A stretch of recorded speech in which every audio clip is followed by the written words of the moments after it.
non-believers. How did that? To all the non-believers, especially you, Tom Jackson. Way to have our back, Keyshawn. Anybody can be beat. Welcome back to Jets Fuel. This is episode 7.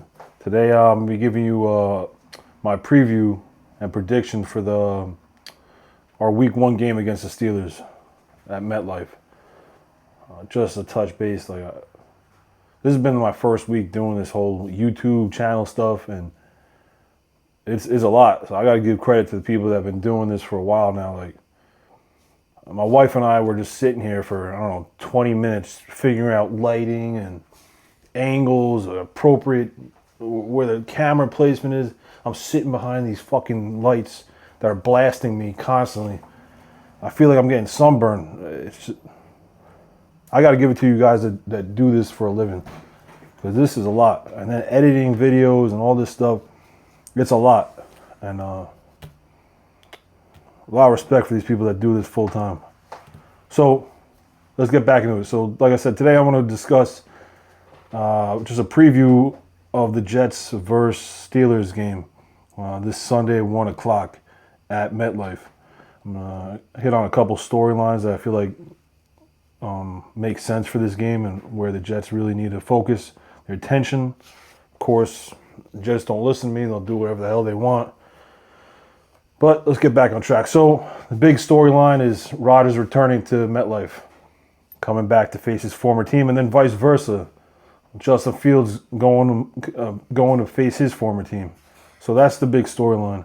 I think more so it's a storyline because of Rodgers, on the Rodgers end of it. You know, how he left the Jets, his time with the Jets, and just because of the figure that Aaron Rodgers is.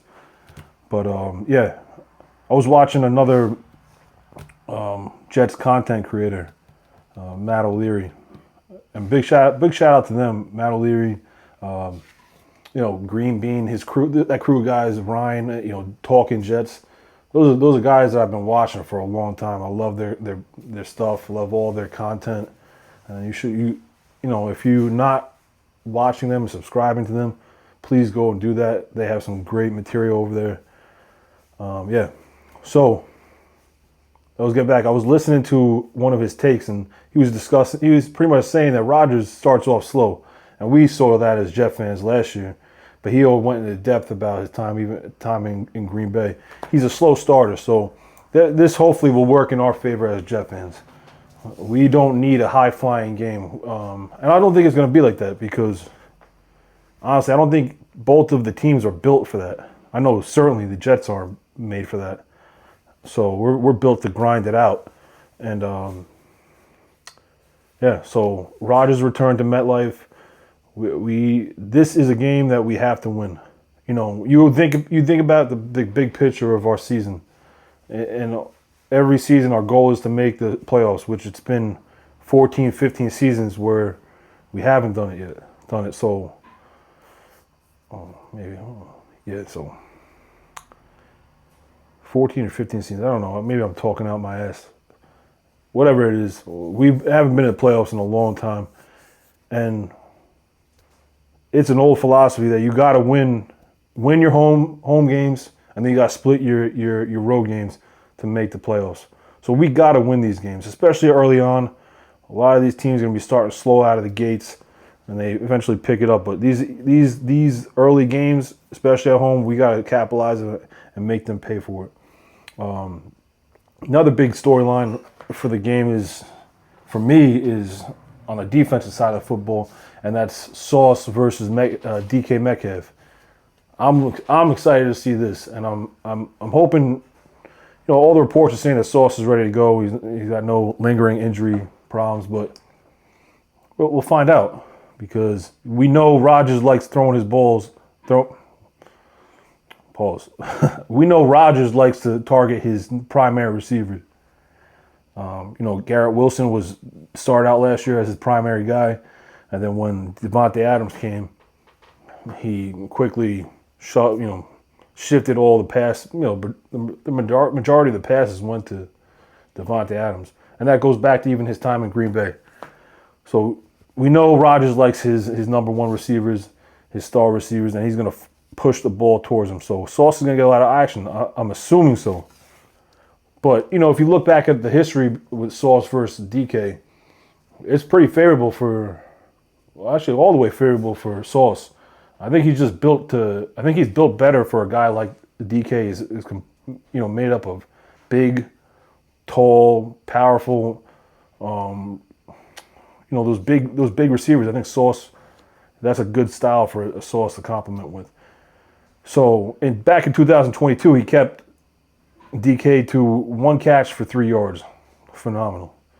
2023, he held him to four catches for 66 yards. Also, incredible. I'll take that all day. So we have to make sure that on the other side that Brandon Stevens is going to have to. He's probably going to get help over the top help by the safeties to deal with wide receiver 2. Both teams don't have a real legitimate wide receiver 2 at this point.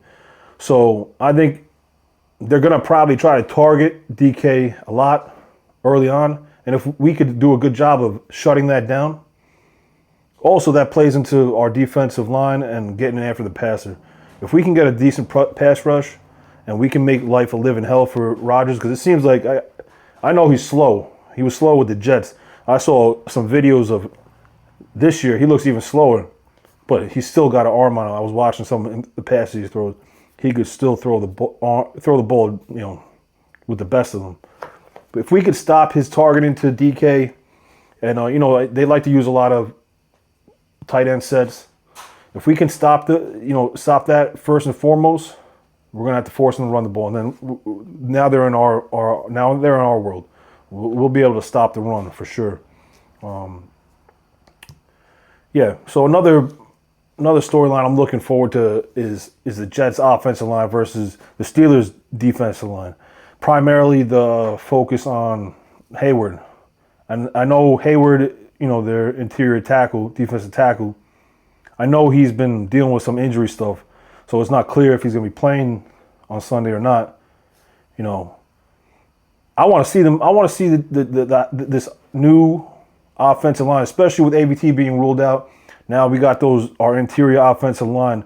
I want to see our offensive line in general be challenged. I want to see how they hold up, because this might be the best defensive front that we see all year. So Cam Hayward going against our interior line. We got Myers starting at center from what I'm seeing, and Tippmann's going to be sliding over to that right guard spot to fill in for AVT. That's one big storyline. And then on the outside, we got TJ. I keep messing the brothers' names up. You got TJ Watt going up against our rookie, Membu. This is going to be interesting. And this is like throwing Membu to the wolves. Like, he's going to we're going to find out real quick what Membu's about, how he handles these elite pass rushers in the league. And I'm rooting for him. I think he's going to do well. We can also combat, their pass rush with an effective running game. So, like I always say, the game starts up front in the trenches. We have to control that line of scrimmage. We have to impose our will on them and break their spirit, especially coming into our house. It's imperative that we can run the ball and we can stop the run. It all starts up front. So our young offensive line is going to be put to the test early. I'm looking forward to see how that goes. I don't see the Jets throwing the ball a lot. I mean, I think that's been the narrative everybody can see at this point. Maybe, hopefully, Justin Fields and our offensive coordinator can surprise us and give us a little balance, because if we don't have that balance, they're going to stack the box and we're going to have problems. I could see that. Another key players, not key players, there's two of them. They're going to be Breece Hall and Brandon Allen. We have to have a great game from both of those guys. If we're going to look to win this game, which if you watch my last video, my prediction video for the season, I have us winning this game. It's going to be important that we can run the ball effectively, control the clock, control the line of scrimmage, keep Rodgers off the field. So these guys are going to have to make an impact. Of course, running the ball, but also Breece Hall coming out of the backfield catching passes. He is that elite playmaker that I want to see him take that step forward, just like I want to see Justin Fields take that step forward. So there's a lot of things going on, moving parts to this game. I don't think it's going to be a high scoring game just because of how both of the teams are made up of. Of course, Rodgers can go off, God forbid, but I don't think that's going to happen. I think my thoughts is that Sauce is going to lock down Metcalf. If we can effectively figure out, how to stop their, they have a couple of good tight ends over there. If we can stop them as well, it's going to be a hard-fought battle, close game. I think it'll be a, one-score game. But my prediction is the Jets win 17-10. So, guys, I wanted to give an opportunity for my best friend to also share his prediction on this game on Sunday. He's been with me since day one. We've been Jet fans for the longest now, suffering Jet fans. So instead of it just being me and my predictions, each week I'm going to try to give somebody an opportunity. One of my boys that are Jet fans. We're biased. Hopefully they can give us an unbiased opinion in regards to the Jets. So I'm going to quickly share his thoughts on the game, and that's it. Go Jets. Hey, what's up? It's Mike. So today is Friday. We have the Steelers on Sunday, and they're coming back to town, switching quarterbacks. And I was feeling rather optimistic until AVT got hurt. However, I'm sure we'll do something to ease the pain of losing him. I'm not 100% positive, being a Jets fan for so long, that we're going to have much luck with this, but you never know. Hopefully we can go out, get our first win, and build some momentum going into the season. And as always, go Jets.